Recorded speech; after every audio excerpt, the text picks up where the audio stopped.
Los últimos años han visto un auge de aplicaciones y propuestas de valor en banca y finanzas, y muchas de estas han surgido de empresas emergentes que no son parte de la banca institucional. Cada vez se discute más de dónde vendrá la innovación financiera en el futuro. Es un honor presentar la conferencia magistral Transformación e Innovación Digital en Servicios Financieros.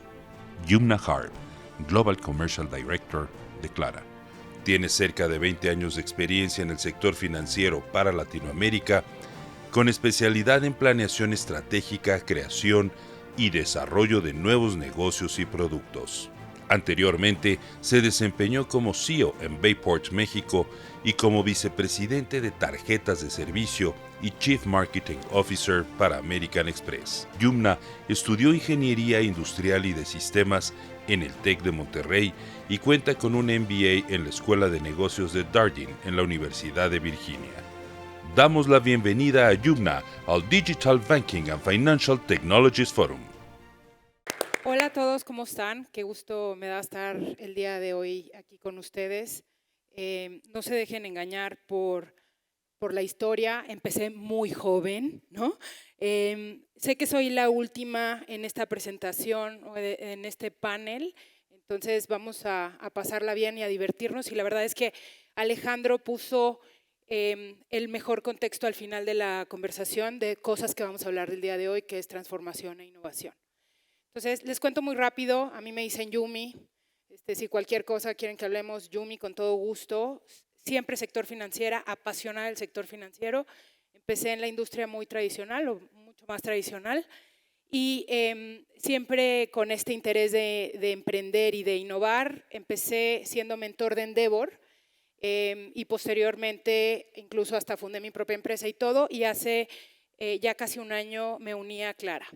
Clara es una plataforma de gestión de gastos corporativos digitales que la realidad está disrumpiendo bastante en el mercado. Entonces, bueno, hoy vamos a hablar de temas de transformación e innovación digital.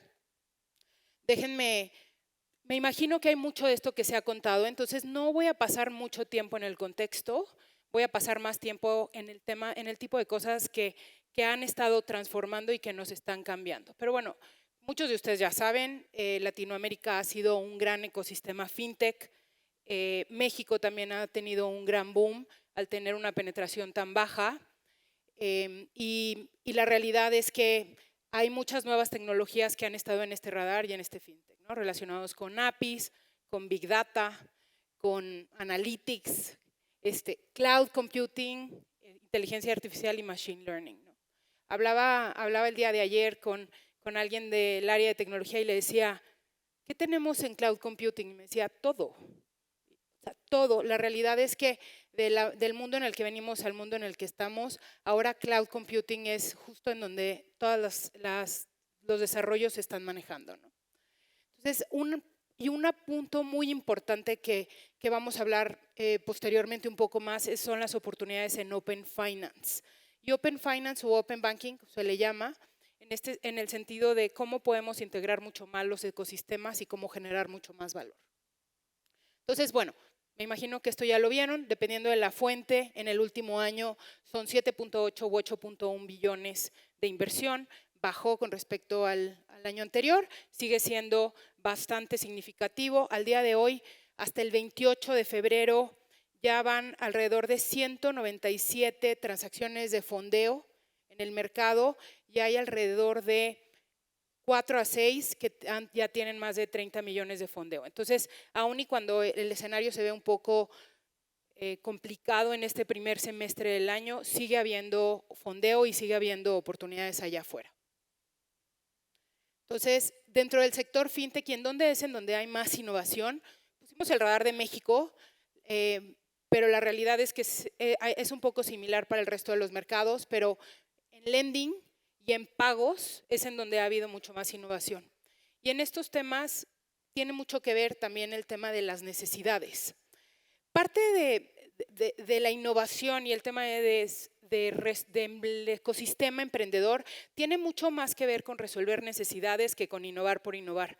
Siempre es bien importante que busquemos la forma de resolver una necesidad y la innovación es uno de los medios a través de los cuales se hace, ¿no? Entonces, esto nos lleva a las grandes necesidades que el ecosistema fintech está intentando resolver. La primera está relacionada con accesibilidad.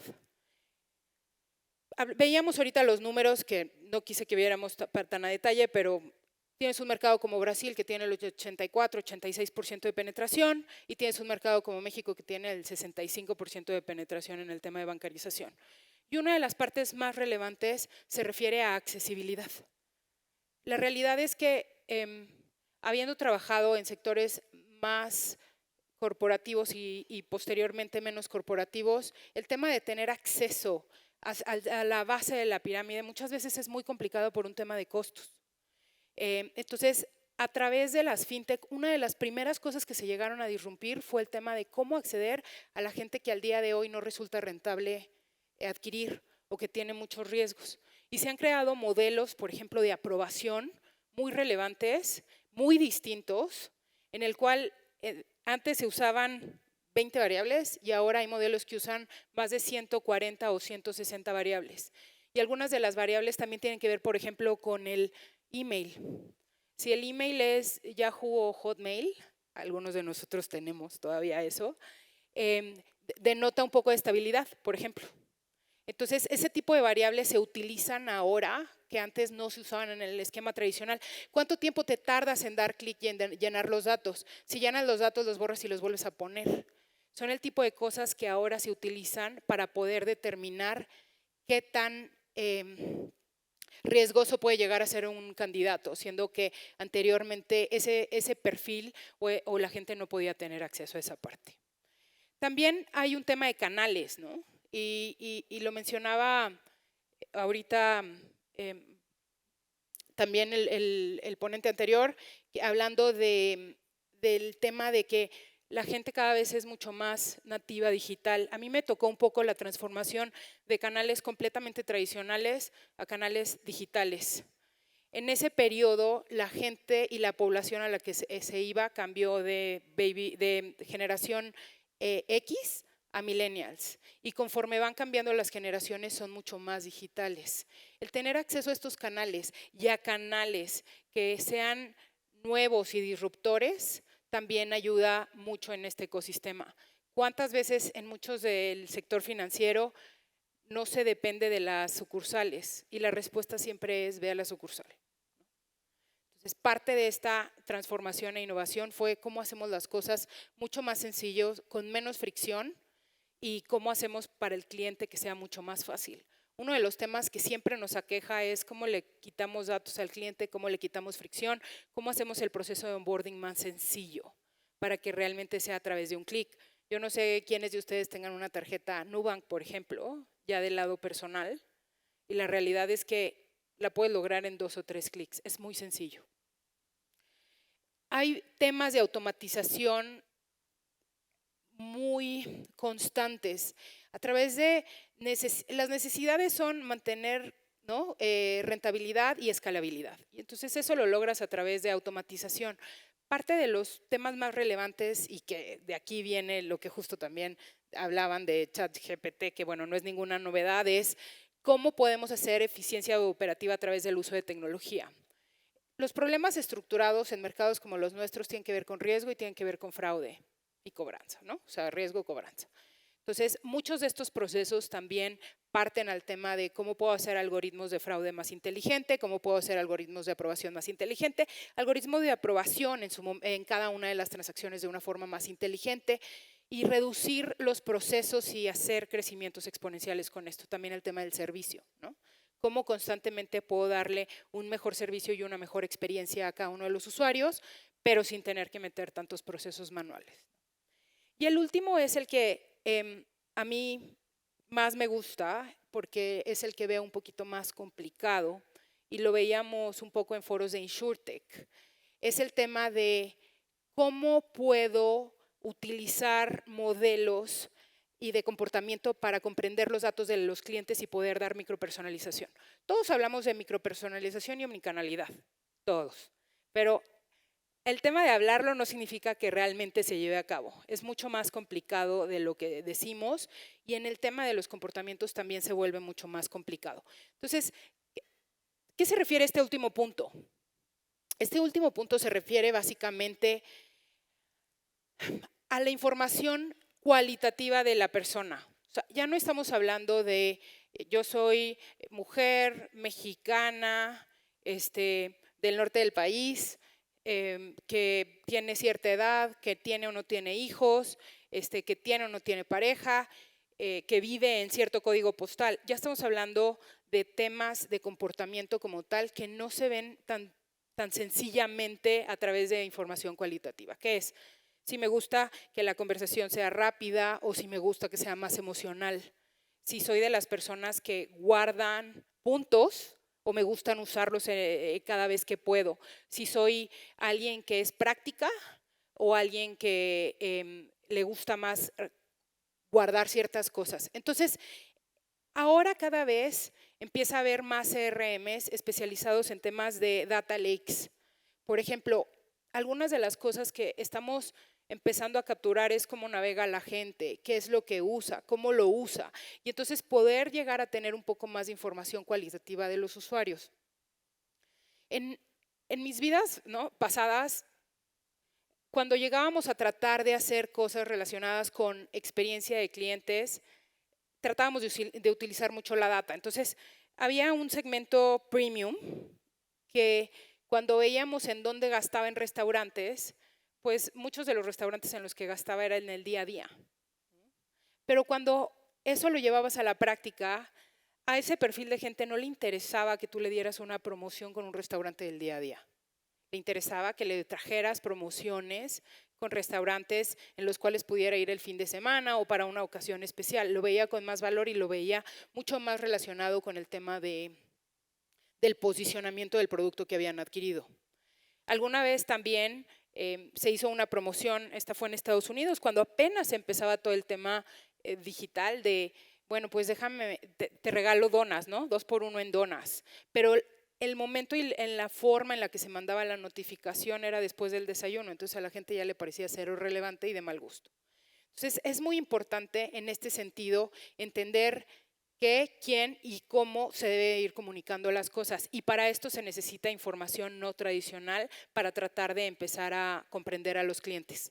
En el sector de InsurTech, como mencionaba, resulta también muy retador porque ahí también tiene mucho que ver con cómo es la persona, si es alguien miedosa, es alguien que le gusta prevenir, es alguien que le gusta administrarse, cómo le debes de llegar a través de diferentes medios, porque se vuelve algo mucho más relacionado con cómo te gusta vivir la vida y qué tan prevenido quieres estar.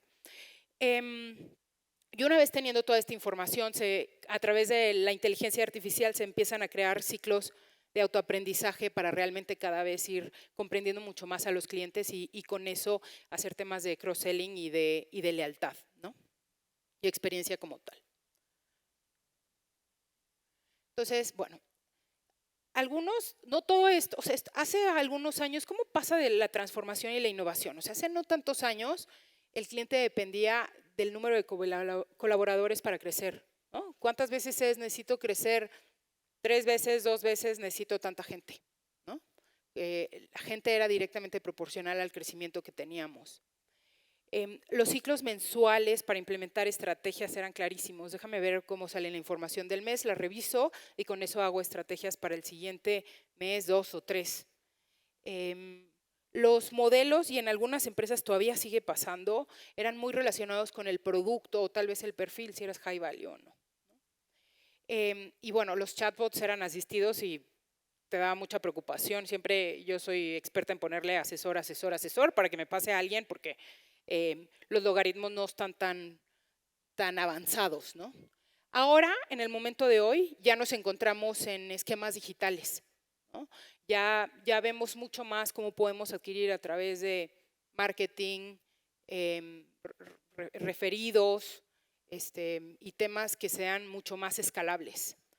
Los modelos de aprobación son continuamente alimentados y continuamente mejorados. En mi época se revisaban las curvas, el vintage, cómo estaba, cómo iban y hacia dónde iba. Ahora estos modelos se pueden automatizar casi semanalmente, diario, si así lo quisieras, ¿no?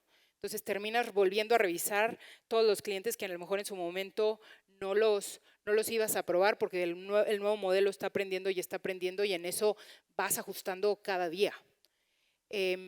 La data, yo me acuerdo que en su tiempo Sam's y Walmart eran pioneros de tener data y de qué SKU se usan. Al día de hoy ya lo puedes lograr ver y con eso definir estrategias diarias, ¿no? De cómo vas a ir cambiando y vas a ir modificando la información. Y tener esta información mucho más cuantitativa del cliente para poder dar tratamientos mucho más personalizados y especializados. Y bueno, lo del chatbot, no le voy a dedicar mucho tiempo a chatbot GPT, pero evidentemente sabemos que eso nos está ayudando a cambiar muchísimo la forma en la que también vamos a poder dar servicio a los clientes, ¿no? Y bueno, ¿hacia dónde vamos? Evidentemente sí vamos hacia un tema de micropersonalización y omnicanalidad, muy customer centric. O sea, siempre hablamos del tema customer centric y siempre hablamos de micropersonalización y omnicanalidad. ¿Todos saben qué es? ¿Sí? No veo sí, no, sí, no. ¿Sí? Bueno, voy a asumir que sí. Cualquier cosa, si no, lo vemos en las preguntas, pero la realidad es que, aunque hablamos de omnicanalidad, o sea, hay una diferencia entre multicanalidad y omnicanalidad. Multicanalidad es que a través de todos mis canales me puedas atender. Omnicanalidad es que le diga algo en el chat y me contestes sobre esa conversación directamente en la página o por teléfono. Entonces, no es tan sencillo, porque tiene que haber un ecosistema de comunicación entre cada uno de los canales que tienes para que yo sepa exactamente qué me acabas de decir en cada uno de ellos y le pueda dar seguimiento a tu caso. Hacia allá es hacia donde se está trabajando porque no, tiene que ver con CRM y tiene que ver también con cómo se alimenta la información y en qué quedó en tiempo real, ¿no? Y que realmente podamos dar el mismo servicio a través de los canales a pesar de los costos que se pudiera llegar a presentar. Y esta micropersonalización en la cual ya no te fijas en 10, 20 o 30 grupos, sino realmente a cada uno lo tratas distinto con base en sus necesidades. Al día de hoy todavía no logramos descifrar el tema quali, ¿no? Pero donde estaría ideal y que me lleva al tercer punto es a procesos proactivos de servicio. Entonces, idealmente nadie debería estarte llamando para pedirte algo en el servicio a clientes. Una de las métricas que tenemos en Clara es porcentaje de contactos de clientes, porque la realidad es que lo queremos bajar cada mes, porque cada día debería del cliente llamarnos menos. Deberíamos de proactivamente poderle resolver las cosas. Si hubo una transacción que se rechazó, informarles si hubo una transacción duplicada por algo, informarles si se quedó navegando y tuvo dudas y se ve que se quedó en la plataforma, confirmarle. Y muchas cosas también dentro de estos procesos proactivos de servicio sería, imagínense la capacidad de que llamas y en esa misma llamada yo me doy cuenta que estás enojado, contento, con prisa. Y entonces con base en el tipo de sentimiento que logro identificar que tienes, te haga un tratamiento diferenciado. Si estás enojado, te paso directamente al asesor.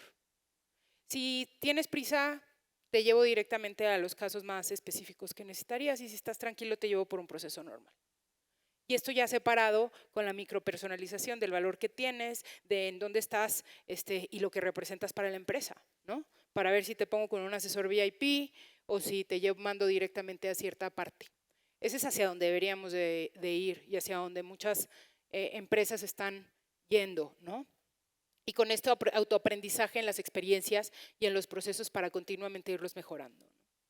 Al día de hoy se revisan y se van haciendo cambios, pero ir metiendo esa tecnología y esa inteligencia para irlos adaptando de la misma forma que en tiempo real se adaptan los modelos de aprobación. ¿Cuál es la diferencia entre el sector fintech, diría yo, o startup y como el sector más tradicional, en donde es como más complicado replicar? Porque no siempre cuando venían del sector tradicional la pregunta era, ¿pero por qué no podemos ser más como una fintech? ¿No? Y yo creo que los ecosistemas están creados de forma distinta. Y eso es lo que le da mucho valor a un startup que muchas veces es muy complicado poderlo manejar en algo más creado, ¿no? Tú empiezas con temas de retroalimentación muy ágil y adaptación muy ágil de los modelos. La realidad es que en una industria mucho más emprendedora, los errores importan mucho menos, los aprendizajes importan mucho más, ¿no? No importa tanto si lo haces perfecto, importa mucho más el que lo hagas pronto. Y entonces las preguntas siempre son, quiero hacer esto, pero para hacer esto, ¿cuál es el primer paso y cuál es mi MVP y cómo puedo empezar con el MVP y qué es lo que quiero aprender? Y de ahí vamos viendo cómo vamos haciendo las cosas. Y en un mundo mucho más conservador o en un mundo en el que tienes una marca o tienes una regulación atrás, tienes que tener mucho más cuidado en tus modelos de inicio, porque no puedes equivocarte y no puedes en algunos casos hacerlo mal, entonces eso le quita mucha agilidad. Otra de los temas es justo esta capacidad rápida de ejecución, también basada en los procesos, que no tienes que ir por miles de aprobaciones ni validaciones, simplemente se crean islas y hay tribus, ¿no? Nosotros tenemos tribus que realmente se dedican a estar innovando y tienen sprints de 2 o 3 semanas en las que tienen que ir sacando cosas, ¿no? Eso se relaciona también a cultura y perfiles. O sea, la gente que está en fintech es gente mucho más, digamos, ágil en ese sentido, pero a lo mejor menos basada en controles. Entonces, ¿cómo vas creando esa cultura de aprendizaje y de cada día ir probando cosas nuevas, en el cual te enfocas mucho más en la innovación y premias mucho más los resultados que los errores que se pudieron haber cometido en el camino, ¿no? El posicionamiento de marca también resulta importante. Hay algunas marcas en las cuales están muy establecidas y muy consolidadas y no se espera que se hagan ciertas innovaciones, o si sí se hacen tienen que ser bastante bien ejecutadas, y es aquí donde hay que cuidar cada uno de los puntos, ¿no? La infraestructura también, muchas empresas, lo que hay que cuidar aquí es si la infraestructura que tienen es legacy o si realmente tienen adaptación y hay cosas que pueden ir manejando y adaptando a través de APIs. Cambiar el core bancario resulta súper complicado y muchas veces mucha de la innovación se para por los sistemas en los que estamos, ¿no?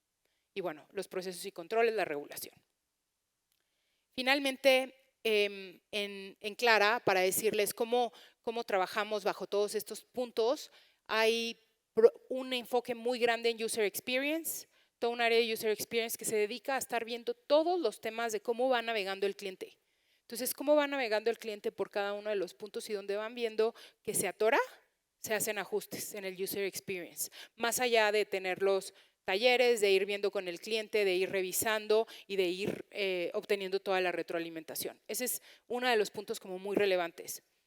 Los ciclos comerciales, haciéndolos digitales y replicables y escalables a través de tecnología y top of the line, o sea, tecnología top of the line, que significa desde monitoreos, seguimientos, CRMs, cuánto tiempo se tarda, cómo se tarda cada uno, cómo está el pipeline, cuál es el book of business, cómo está la retroalimentación, escuchar las llamadas, ver cómo van los puntos, cuánto se tarda con cada uno de los perfiles en hacer los cierres y poder hacer los ciclos mucho más ágiles, ¿no?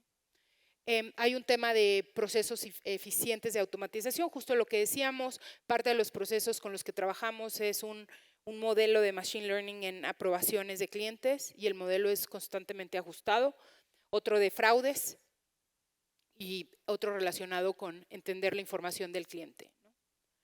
También hay una gran relación con los clientes. Constantemente se está buscando hablar con ellos, recibir retroalimentación, muy abiertos en ver cómo va, por dónde viene la información. Y tenemos el Net Promoter Score de forma semestral, en la cual revisamos cada uno de los verbatims, los vemos con cada una de las áreas y realmente ajustamos cada una de esas experiencias con base en la retroalimentación que se recibe. Otro de los puntos que para los emprendedores es súper relevante es que las propuestas de valor estén alineadas a las necesidades del cliente. Entonces, de forma constante lo que se va generando, se evalúa el market fit, ya sea por adopción, por uso, por churn o attrition, ¿no? O sea, que el cliente se vaya y así continuar innovando estas propuestas de valor. hay una fuerte conciencia de marca y de cultura, entonces se crea la marca y con base en la marca, que para Clara es un tema de experiencia y de soluciones muy relevantes, todo el valor se crea alrededor de eso, ¿no? Y la organización está formada alrededor de eso. Y como bien se decía también justo en la ponencia anterior, el tema de las alianzas resulta súper importante, ¿no? No solo para temas de adquisición, sino para temas de valor, productos complementarios y realmente lograr asignar y dar al cliente lo que se puede ofrecer allá afuera a través de diferentes fuentes. Nosotros, obviamente, al ser una plataforma de gestión de gastos, hay una alianza muy relevante con SAP, con SAP, RP, Oracle, para realmente lograr esa integración para nuestros clientes. Entonces, bueno, con esto hablamos de cuáles son los retos del sector financiero en México y Latinoamérica en estos tiempos que viene y con la situación en la que nos encontramos actualmente.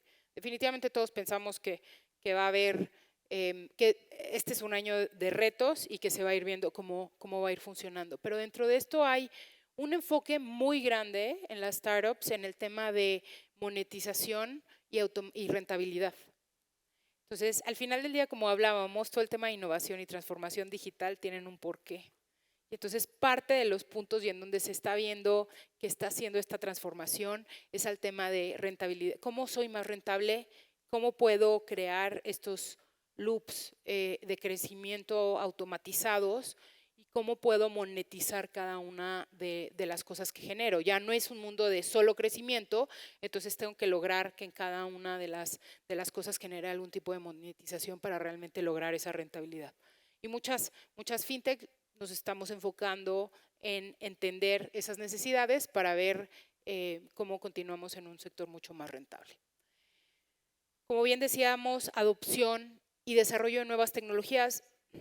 Alguna vez también uno de los retos más relevantes que teníamos era cambiar el canal de pagos y hacer el canal de pagos digital, ¿no? En una de mis vidas pasadas. Y realmente uno piensa que la gente a través de promociones y te doy puntos y te doy no sé qué y te doy tal, puedes lograr hacer un cambio de hábitos. El tema de adopción y desarrollo de nuevas tecnologías, ya sobre todo en los esquemas de la gente que es nativa, también conlleva un tema de hábitos. ¿Por qué van a usar tu app? ¿Por qué van a usar tu plataforma? ¿Por qué van a usar tu servicio? Entonces es súper relevante encontrar en qué momento y bajo qué hábitos es importante definir esta parte para los clientes, para que realmente esa adopción y ese desarrollo de la nueva tecnología se pueda utilizar. Seguimos teniendo un tema de educación financiera y digital, sobre todo base de la pirámide, en donde falta mucha penetración.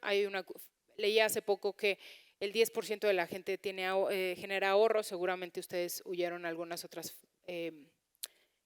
estadísticas en alguna de las ponencias, pero la realidad es que sigue habiendo una necesidad de educación financiera y digital grande.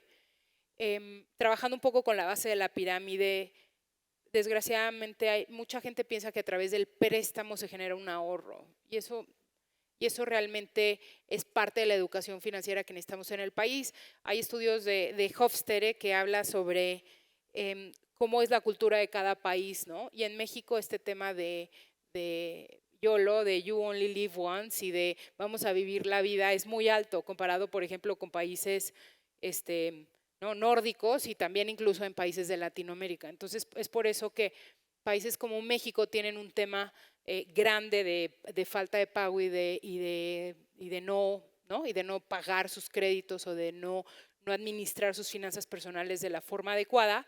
Y aquí es en donde hay un reto también grande de seguir educando a la población para que realmente maximice esa parte. Continuar con temas de la regulación. La realidad es que México fue uno de los pioneros después de UK del tema de regulación, pero actualmente hay un rezago en ese punto.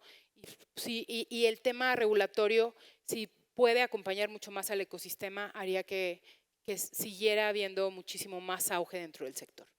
Y finalmente, pues todo el tema de innovación a través de tecnologías y de seguir encontrando las necesidades para que los clientes las vayan encontrando y vayamos generando ese valor allá afuera en el mercado.